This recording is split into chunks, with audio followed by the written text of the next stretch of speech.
হর হর মহাদেব, জয় মা পার্বতী। নমস্কার দর্শক বন্ধুরা, আজ শ্রাবণ মাসে পবিত্র দ্বিতীয় সোমবার। শ্রাবণে দ্বিতীয় সোমবারের শুভেচ্ছা জানিয়ে আমরা আজকে আপনাদের 16 সোমবারের ব্রতকথা পাঠ করে শোনাবো।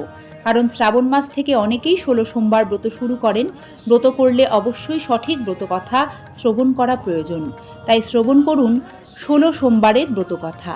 16 সোমবারের ব্রতকথার পেছনে যে পৌরাণিক কাহিনীটি আছে সেটি হলো এইরূপ। একবার নাকি শিব পার্বতীকে নিয়ে ঘুরতে গেছেন মৃত্যুলোকে। সেখানে মৃত্যুপুরী রাজা তার জন্য সুন্দর একটি প্রাসাদ বানিয়ে রেখেছিলেন এবং শিব পার্বতী সে প্রাসাদেই ছিলেন। একদিন মাতা পার্বতী তার পাশা খেলার ইচ্ছা মহাদেবের কাছে প্রকাশ করলেন। তার ইচ্ছা মতো মহাদেব পাশা খেলার ব্যবস্থাও করলেন। সেই সময় সেখানে এসে উপস্থিত হলেন এক মন্দিরের পুরোহিত। পুরোহিতকে মাতা পার্বতী জিজ্ঞাসা করলেন, কে জিতবে এই খেলায়?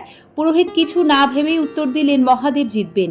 কিন্তু ভবিতব্যের নিয়ম অনুযায়ী খেলার শেষে জিতলেন মাতা পার্বতী। তখন মাতা পার্বতী কিছু না বুঝে কথা বলার অপরাধে ওই পুরোহিতকে কুষ্ঠ রোগী হওয়ার অভিশাপ দিয়ে বসলেন। অনেকদিন পর সেই মন্দিরে কিছু অপ্সরা এলেন আর পুরোহিতের এই অবস্থা দেখে কুষ্ঠ রোগের কারণ জানতে চাইলেন। পুরোহিত অপ্সরাদের কাছে সব বলল। তখন অপ্সরারা ওই পুরোহিতকে 16 সোমবারের ব্রত করতে বললেন।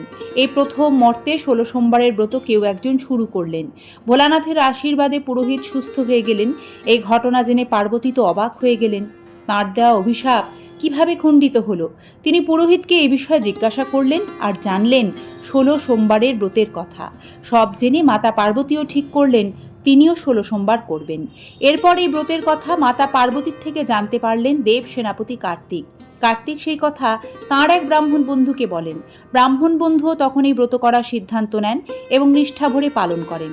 এক সময় সেই বন্ধু এক দেশে যান, যেখানে সেই দেশের রাজার কন্যা স্বয়ম্বর হচ্ছিল। স্বয়ম্বরের নিয়ম ছিল সভায় থাকা হাতি যার গলায় মালা দেবে তিনিই হবেন রাজার জামাই। হাতি এত লোকের মাঝে সেই ব্রাহ্মণ সন্তানের গলায় মালা দিল আর তিনি পেয়ে গেলেন রাজকন্যা রাজ্য। তিনি বুঝলেন এই 16 সোমবার করার ফল তিনি এভাবে পেলেন মহাদেবের আশীর্বাদে। এরপর ফুলসজ্জায় তার স্ত্রী তাকে যখন জিজ্ঞাসা করলেন যে কেন হাতি তাঁকেই মালা পরালো, তখন তিনি ওই ব্রতের কথা তার স্ত্রীকে জানালেন। রাজকন্যাও তখন 16 সোমবার ব্রত করলেন এবং তার একটি ফুটফুটে পুত্র সন্তান হলো মহাদেবের আশীর্বাদে।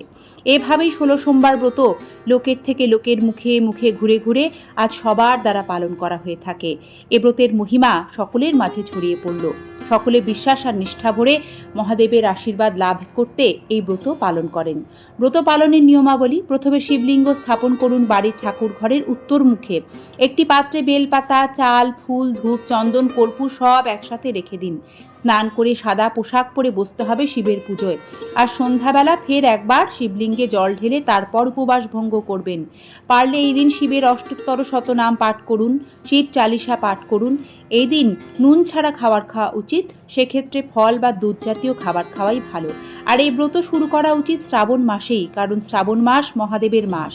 তারপর তা না থামিয়ে টানা 16টি সোমবার করতে হয়। সঠিক নিয়মে 16 সোমবার ব্রত ভক্তি ও নিষ্ঠার সাথে পালন করলে ভক্তের সকল মনস্কামনা পূর্ণ করেন স্বয়ং মহাদেব ও মাতা পার্বতী। নমঃ শিবায় শান্তায় করনেত্রয় হেতবে নিবেদয়ামি চত্মানং তং গতি পরমেশ্বর। জয় মা পার্বতী। মহাদেব ও মাতা পার্বতীর আশীর্বাদ সকলের ওপর বর্ষিত হোক। ধন্যবাদ। নমস্কার।